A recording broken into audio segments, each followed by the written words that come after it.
Welcome back to my YouTube channel. Make sure to like and subscribe to the channel for more interesting stories like these. Now, let's get into today's story video. Wife is with AP at hotel right now. Should I show up tomorrow morning at breakfast?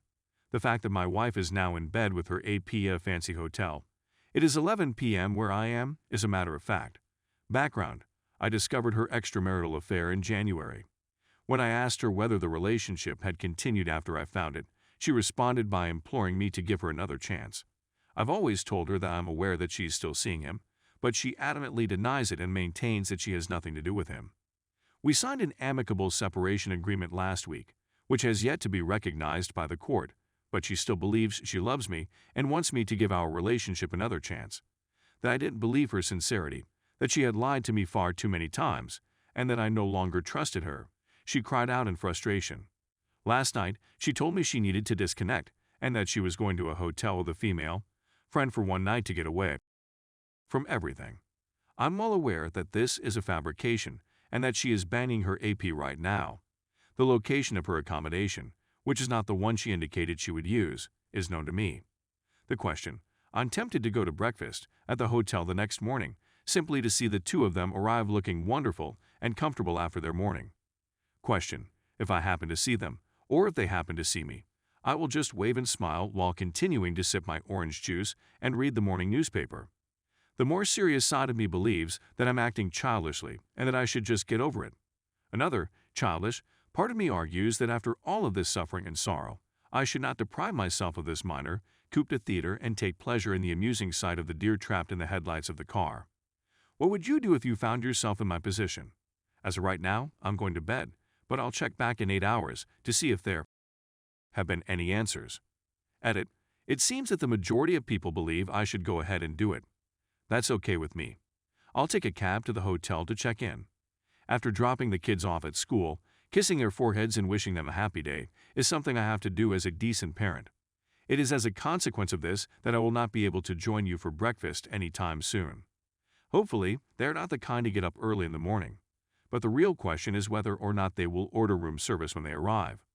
I estimate that I have a 40–50% probability of seeing them if all other factors are taken into consideration.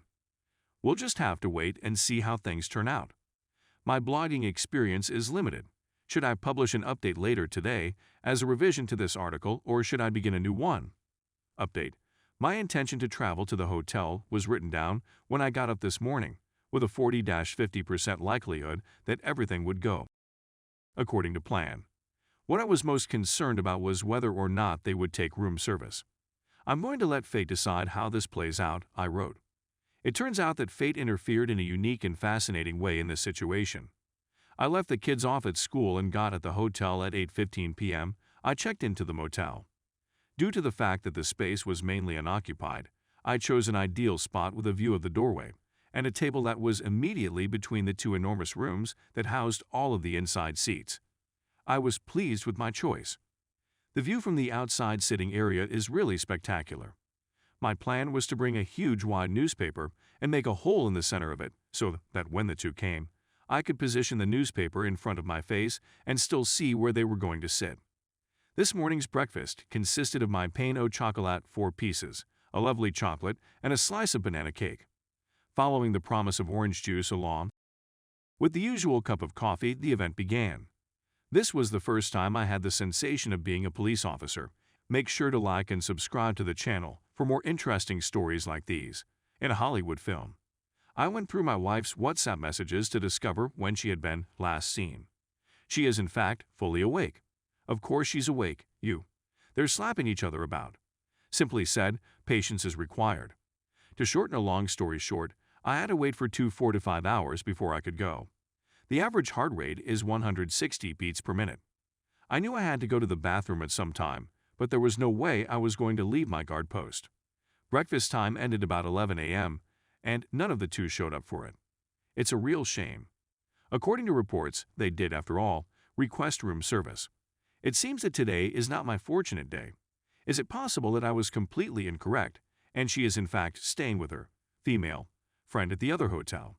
At this stage, there is no question that uncertainty starts to creep in. In order to get out of here, I have to go to the bathroom, sling the newspaper under my arm, and dejectedly stroll out the door, not forgetting to pay the equivalent of $40 for my opulent dinner. But hang on a sec. I did have a contingency plan in place. Before leaving the house this morning, I made sure to pick up my wife's passport. So I proceeded to the reception desk and told the guy there that Mr. Last Name of AP had directed me to bring him the passport I was now in possession of, which I did. I asked him to check him up on the internet. After a few moments of stumbling, the person asks me for AP first name, which I happen to know, but there is still no pleasure.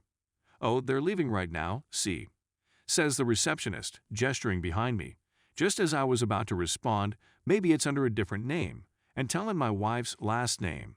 When I turn around, there's my wife waiting for me at the exit, which is just a few steps away from me. Although she is alone herself, she is patiently waiting for the valet to bring her car over. She's turning her look away from the camera. My curiosity is piqued as to whether she saw me. Damn, I'm so close, and I was even conversing with the receptionist a minute ago. She, on the other hand, continues to look the other way. I give her a sideways look. I'm on the verge of puking. The automobile pulls up. She turns and goes away. After about 2 seconds, I had to decide whether or not to say hi to her and see what she said in response. App, on the other hand, was not present. Unfortunately, there was no Koopa theater to save the situation. I stayed deafeningly silent. I told myself that I'd tell her later today when I had more time. For now, I was just interested in seeing her reaction when we both got home. In case you're wondering, when I got home, she was all loving and hugging me and told me she'd been thinking a lot about the two of us and that she wants to change her life drastically. However, I did get the ultimate confirmation I had been seeking, i.e. that all her promises that she still loves me, that she removed AP from her life, and that she wants to restart our relationship were just a big mound of stinking BS. The wife slept in a room that had been marked as AP. Everything I needed to know was provided to me. When I returned home, the temperature was much lower than usual. We remained in the same house for more than 4 months while we worked out an amicable separation agreement. I haven't informed the children about this yet. Although I was in the thick of my suffering, I believe I still had some optimism that she was genuine about starting the relationship. I guess deep down, I was harboring the insane fantasy that everything was just a bad dream, and that one day I'd wake up and life would be back to how it had been before D-Day, and that I could and would love her as intensely as I had done in those photographs from the past 16 years that Google Photos, this day X years ago, kept paying me with day after day after day after day. Those photos that I'd eat while sobbing alone in my bed in the guest room every night, because I suppose I enjoy pain, are what I'm talking about. I get what you're saying. It's just absurd. However, I'm sure many of you are aware of the fact that intense pain may impair awareness and logical decision-making abilities. I told my wife that we would be separating and moving into separate dwellings in just a couple of days' time. All has already been pre-regulated in our separation agreement. Either one of us has the right to request this any time. We'll tell the kids about it the next day. A new age has begun. The time has come to finally pull the plug on this project. Due to my apprehension about the pain of extracting it, the bad tooth had been left to die in my mouth for an extended period of time. Finally, it is time to put a stop to this nonsense once and for all. I was in the middle of composing this when my wife walked in and said she wanted to talk. I feel that now is the right moment to notify her that I was standing exactly behind her this morning as she left the house. Alternatively, I might just remain silent and allow her to wonder why I'm making such significant decisions all of a sudden. I'm not sure what to say. I'm thinking I'll simply play it by ear. Yes, I realize this is the most illogical way to go about things, but I just don't give about it right now.